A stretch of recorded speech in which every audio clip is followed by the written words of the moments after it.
Guys আজকে আমরা বানাতে চলেছি পাপড়ি চাট। তো চলো পাপড়ি চাট কিভাবে বানাতে হয় বা কিভাবে বানাবো আমরা আজকে, তো সেটাই তোমাদের সাথে শেয়ার করবো। তো চলো, তো দেখো প্রথমে আমরা এখানে, ক্যামেরাম্যান দেখিয়ে দাও, এখানে আমরা নিয়ে এসেছি ঘুগনি, দোকান থেকে কিনে, দেখতে পাচ্ছ কতটা টেস্টি লাগছে ঘুগনি।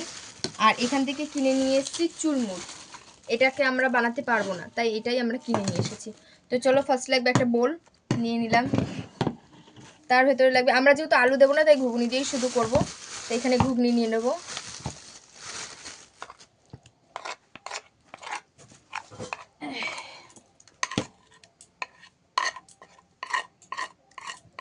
এখানে ঘুগনি নিয়ে নিলাম। এই ঘুগনির মধ্যে দিতে হবে টক জল। তো চলো টক জলটা আমরা দিই, এই টক জলটা আমরা বাড়িতে বানিয়েছি। তো চলো এখানে টক জল দিই,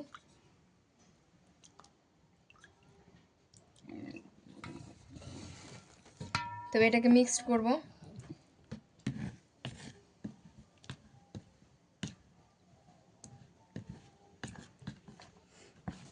এটাকে ভালো করে মিক্স করে নেবে, করার পরে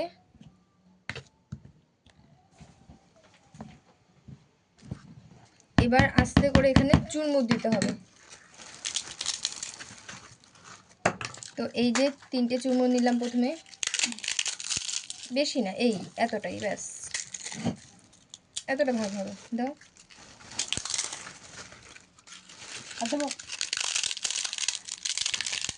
যেহেতু অনেকটা করছি অনেকটাই দেওয়া। এক একটা চুরমুরে এইগুলো কতটা শক্ত, এতটাই শক্ত ভাঙা যায় না।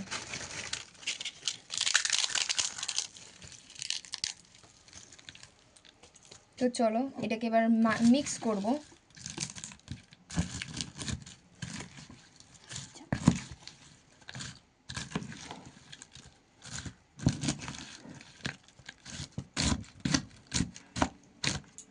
তো এটার উপকরণ আমি তোমাদের বলে দিচ্ছি। প্রথমে লাগবে আমাদের ঘুগনি, তারপরে লাগবে চুরমুর, তারপরের মধ্যে লাগবে টক জল, তারপরে বিট নুন, সস, আর সবার লাস্টে দই। মা একটু দাও, একটু ভেঙে দাও মা। তো দেখো কতটা মিক্স হয়ে কত সুন্দর লাগছে।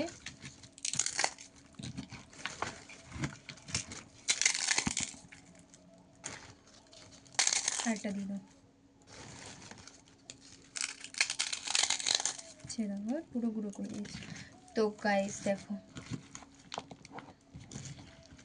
এই যে, তো বেশি টক জল দেওয়ারও দরকার নেই, যতটা তোমরা খাবে ততটাই দিও। এই যে হয়ে গেল। তো এর ওপরে এবার দিতে হবে একটু বিট নুন।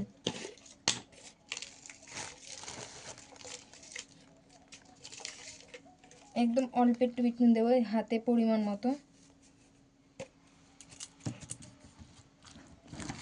এবার এটাকে আরও একটু মাখাবো।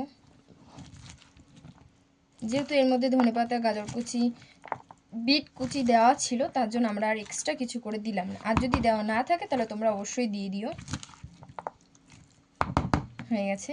এবার এর মধ্যে দেব আমরা সস, এখানে দিয়ে তারপর দাও। ওটাতেই দেবো। এটা আমাদের ফুল রেডি। তো এটা আমি সার্ভ করে দিচ্ছি।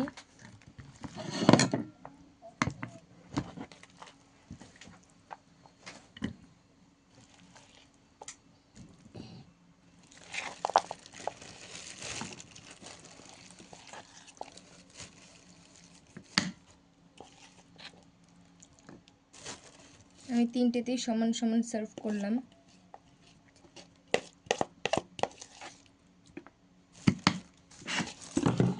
তো এর ওপর দিয়ে দেব সস,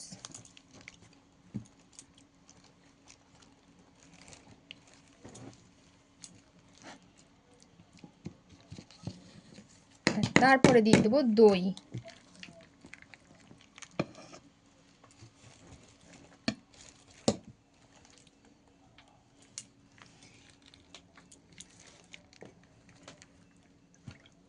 হালকা করে টক জল ছিটিয়ে দিতে হবে, অল্প সামান্য।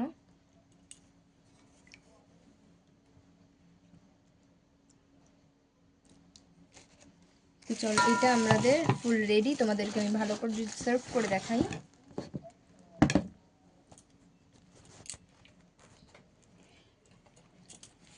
তো তোমাদের এই চুরমুরটা কেমন লাগলো অবশ্যই কমেন্টে জানিও। তো চলো এবার রিভিউ নেব।